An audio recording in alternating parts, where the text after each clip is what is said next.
The dust of Willow Creek clung to her hem, as if the earth itself wished to hold her still, though nothing could steady the tremor of her hands. Clara May Hollister clutched her infant closer, pressing baby June's damp cheek against her collarbone as the child's cries pierced the vast silence. Just ahead, Jedediah Boone walked with shoulders squared but heart hollow, boots striking against the packed dirt in a rhythm that echoed abandonment. He did not look back. His voice had left her hours earlier, jagged and cruel in its weariness. He could not bear the sound of the child, could not shoulder the weight of another mouth, when his pride already bent beneath hunger. And so his figure diminished with each step, swallowed by distance, until all that remained was the baby's wail and the whisper of wind across the empty road. The ache in Clara's chest was not just sorrow, but the sharp sting of humiliation, for the houses along the road had curtains that twitched. Faces lingered in doorways, though no neighbor stepped out to offer comfort or protest. Their silence stung worse than her husband's desertion. To be left was one wound. To be witnessed in it was another. She pressed her lips against June's tiny brow, as though the warmth of a mother's kiss might shield them from judgment. By the time twilight dipped into night, her legs carried her not by choice but necessity. She moved toward the heart of town, a place both terrifying and inevitable, for where else could a woman with nothing turn? Lantern light spilled from saloon doors and the windows of shops already closed, painting her path with an amber glow that did nothing to soften the cold edge of eyes upon her. Pearl McCaffrey's sharp voice carried on the air, low enough to feign discretion yet loud enough to pierce. Boone's woman. Cast off with the babe, as I told you it would be. Laughter followed, brittle as broken glass. Clara lowered her gaze, her throat tightening with the sour taste of shame. Sheriff Dalton Briggs tipped his hat when she crossed the square, though it was no gesture of kindness. His eyes appraised her the way one might regard a stray dog wandering too near the well. "You'd best find work," he drawled, his voice carrying for others to hear. "A woman alone's got little place here without it." Then he turned on his heel, spurs clicking, as though the matter were settled. No offer of help, no word of protection, just a decree that survival was hers to wrestle with or perish. Clara moved on, her shawl pulled tighter against the night air. She found an abandoned barn on the edge of town, its wooden boards warped and weary, but at least standing. She slipped inside, careful not to stir the horses in the nearby stable, and settled onto a bed of straw. June's cries softened into hiccups, then into the fragile rhythm of sleep. Clara rocked her gently, whispering fragments of lullabies her mother once sang, words she barely remembered but clung to nonetheless. The barn smelled of hay and old wood, scents that steadied her for the briefest of moments. There, beneath a roof that was not hers, she wept in silence so that her daughter would not wake to the sound of despair. When morning came, sunlight pierced the gaps in the boards like thin blades of mercy. Clara stirred, stiff and sore, her child still tucked close. Hunger gnawed at her ribs, a familiar ache, but June's needs pressed louder. She set out to find odd work, trading her pride for survival. She scrubbed laundry by the creek for women who never met her eye, stitched torn hems for coins that barely bought bread. Each task was performed beneath the weight of whispers, each coin earned with a reminder of her station, abandoned, pitted, judged. Yet even in humiliation, she straightened her back when she carried June through town, for if she could not offer her daughter a father's protection, she would offer the dignity of a mother's defiance. It was on one of those mornings, when the fog clung low over the fields, that she first saw him. Ezekiel Callahan, known simply as Zeke, drove his cattle past the barn where she had taken to sleeping. He was a man shaped by silence and wide horizons, his eyes steady as the land he worked. He saw her then, though she wished he had not, a woman clutching her child, shawl patched and threadbare, hunger plain on her face. He did not speak, nor did he linger. But that evening, when she returned to the barn, there lay a folded quilt and a loaf of bread upon the threshold. No note, no signature, only quiet provision. Her pride twisted against her need. Yet June's small hands reached instinctively for the bread when Clara broke it into soft pieces. She wept as she fed her daughter, tears falling hot upon her lap. She wanted to believe kindness still lived in this harsh land, Though she feared kindness, was only pity dressed in gentler clothes. Days slipped into one another. Clara found herself watched not by malice, but by curiosity whenever she passed townsfolk. Pearl's tongue grew sharper, lashing in doorways about the disgrace of a woman living in barns and eating a rancher's bread. Yet Zeke's gestures continued, never with words. A jug of milk left by the door, a patch mended on the roof that kept the rain from soaking June's cradle of straw. Clara's gratitude swelled, though it tangled with shame. She longed to thank him, but could not bear to face the eyes that saw her only as burden.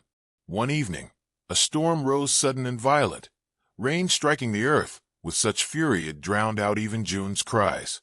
Clara struggled against the wind, clutching her child, her shawl sodden and heavy. The barn was too far. Her legs faltered, and then a lantern's glow pierced the darkness. Zeke stood there, rain streaming from his hat, his coat broad as a shield. He stepped forward without a word and draped the coat over her shoulders, guiding her toward shelter. They walked together through the storm, the rhythm of his stride steady against the chaos of the night. Inside the barn, he set the lantern down and stepped back, his presence filling the space without crowding it. Their eyes met, his gaze holding no pity, only quiet recognition, as if he understood a loneliness she dared not name. She wanted to speak, to thank him, but words lodged in her throat. Instead, she drew June closer, and when the child settled into a soft laugh at the sound of rain upon the roof, Clara allowed herself to breathe.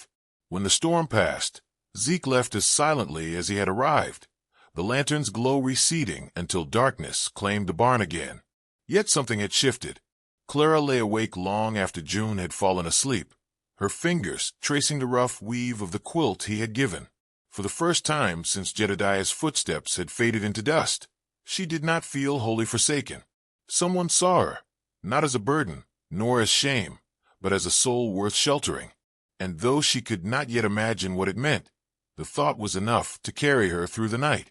The days that followed the storm unfolded like pages of a book Clara had never dared hope to read. The barn that had once been a shelter of last resort became a threshold to something steadier. For Zeke Callahan's silent gifts did not cease. One morning she found a wooden crib beside the hearth of his ranch house, polished smooth, the scent of cedar rising from it like memory. He did not announce it, nor invite her directly, but when he stepped aside and left the door open, she understood. With June's laughter echoing in the warmth of the fire, Clara allowed herself to cross the threshold. Life at the Callahan ranch was quiet work, yet each task felt like a balm to the frayed edges of her dignity. She fed the hens, mended torn cloth, and gathered herbs that grew along the creek bed.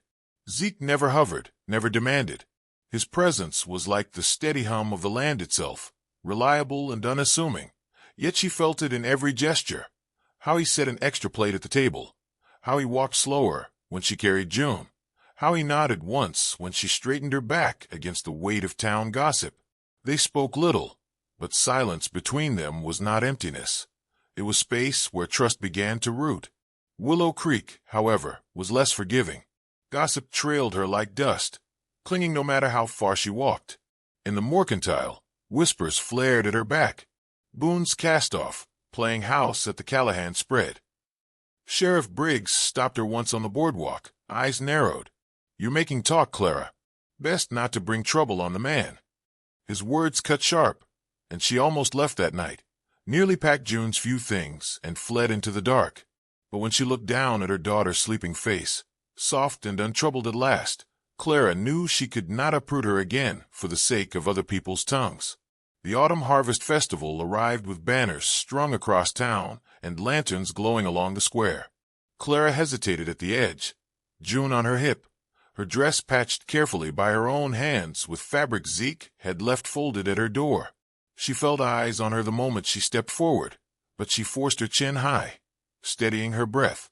Music drifted through the air, fiddles and laughter, yet what anchored her was not the sound but the steady gaze she found across the crowd. Zeke stood near the well, hat tipped low, his expression unreadable, but when their eyes met, he gave the smallest of nods, and in that simple gesture she felt a shield rise around her. The whispers dulled, the cruel smile softened. For one evening, Clara walked with dignity among them, not hidden but seen. Yet mercy never sat long in Willow Creek. The gossip hardened, fueled by Pearl McCaffrey's tongue and by men who mistook cruelty for righteousness. One night, when the moon rose pale over the prairie, Clara heard boots on the gravel outside the ranch. A small knot of townsfolk gathered, led by Pearl's brothers, their voices thick with liquor and malice. "You think you can shame this town, living off another man?" One sneered, his hand tight on a lantern handle. The others muttered, ugly words rolling like storm clouds. Clara clutched June, her knees weak, but she stood at the doorway, barring their path. She would not let them near her child. It was then that Zeke stepped forward from the shadows of the yard. He carried no rifle, no rope, only his stillness, which seemed to hush even the wind. His voice was low but carried, firm as iron set in stone. "This land is room enough for the broken," he said, his gaze sweeping each man in turn. "You'll not drive them out. Not while I draw breath." He did not raise his voice, but the calm in it struck harder than any threat. The mob faltered, their bravado shrinking beneath the weight of his quiet certainty. One by one they turned away, their footsteps scattering into the night until only silence remained. Clara trembled, the doorframe cool against her palm. She wanted to collapse, to surrender to the terror that had nearly undone her, but when she looked at Zeke, standing still as a rooted oak, she found another strength instead. Her voice was fragile but steady when it came. "You didn't have to." She stopped, for the words were too small.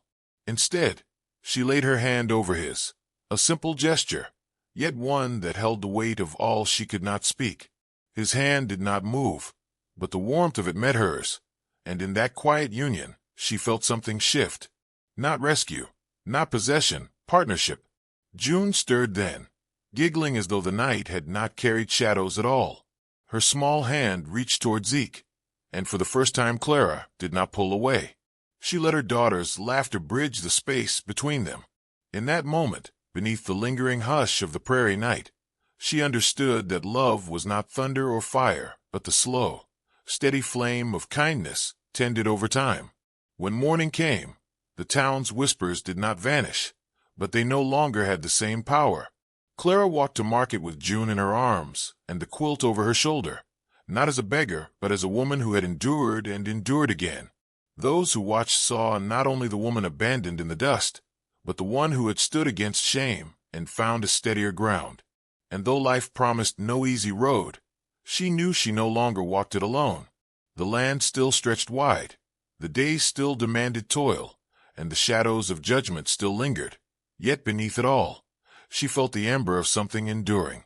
I tell you this as one who remembers, as one who has seen how grace moves not in grand speeches or dazzling acts, but in the quiet steadiness of two souls choosing not to turn away. I once saw a woman rise from the ashes of disgrace, not by the mercy of a town, but by the quiet strength of a man who believed she was worth sheltering. And from her I learned that love is not the fire that flares and fades, but the ember tended carefully, patient and enduring, until it warms the coldest night.